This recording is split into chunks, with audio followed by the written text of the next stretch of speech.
Hello, हाय, नमस्कार. आज मस्तपैकी अगदी वर्षभर टिकतील असे साबुदाणा बटाट्याचे पळी पापडची रेसिपी दाखवते आहे. इतकी साधी, सिंपल, टेस्टी आणि सोपी अशी ही रेसिपी आहे.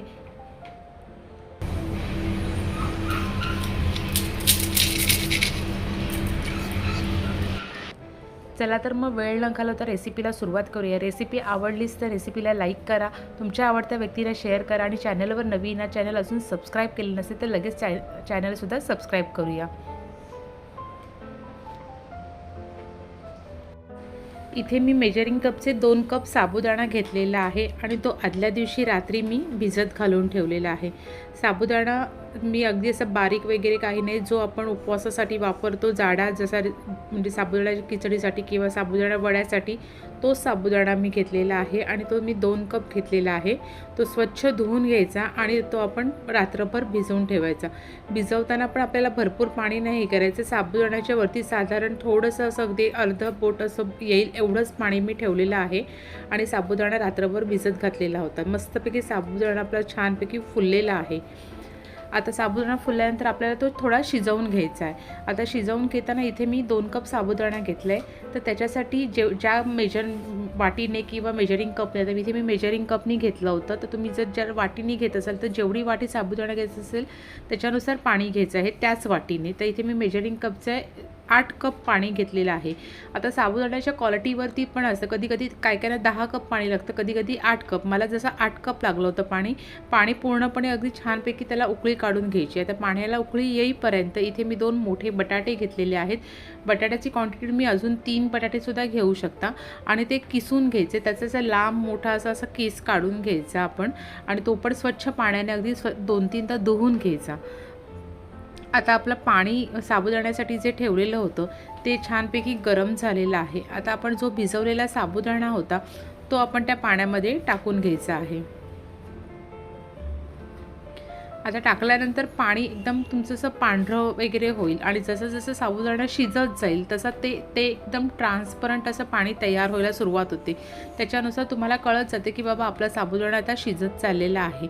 तुम्ही बघू शकता की कशा पद्धतीने एक 15 ते 20 मिनटं जातात ह्या सगळ्या प्रोसेसला. म्हणजे अगदी हळूवार, अगदी मीडियम फ्लेमवरती केल्याचं 20 ते 25 मिनटामध्ये आपली ही रेसिपी बनवून तयार होते, म्हणजे पुढच्या प्रोसेससाठी. आता इथे साबुदाणा टाकल्यानंतर लगेच तो ढवळून घ्यायचा आहे, नाहीतर सगळा साबुदाणा खाली बसतो. त्याच्यामुळे पूर्णपणे तो ढवळून घ्यायचा आहे आणि त्याला छानपैकी उकळी काढून घ्यायची.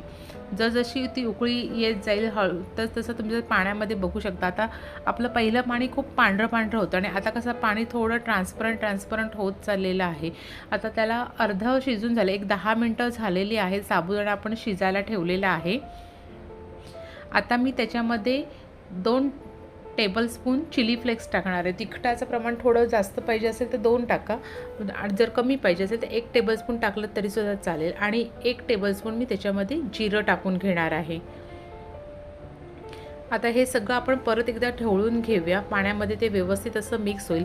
आता इथे कसं तुम्हाला दिसते की अगदी भांड्याला काठोकाठ भरलेलं आहे, पण जसं ते शिजत जातं तसं ते घट्ट होत जातं, त्याला चिकटपणा येत जातो आणि हे थोडंसं कमी होतं आणि गार झालं की मग ते अजून घट्ट होतं. आपल्याला पुढची प्रोसेसला मी प्रत्येक गोष्ट स्टेप बाय स्टेप सांगेन. आता इथे सगळं आपण चिली फ्लेक्स आणि जिरं मिक्स करून घेतलेला आहे. आता जो बटाट्याचा किस आपण केला होता त्याच्यातलं पूर्णपणे पाणी निथळून अगदी व्यवस्थित असं घट्ट तो पिळून काढून ते आपण बटाटा ह्याच्यामध्ये टाकायचं, कारण पाण्याचं प्रमाण परत त्याच्यामध्ये आपल्याला वाढवायचं नाही आहे.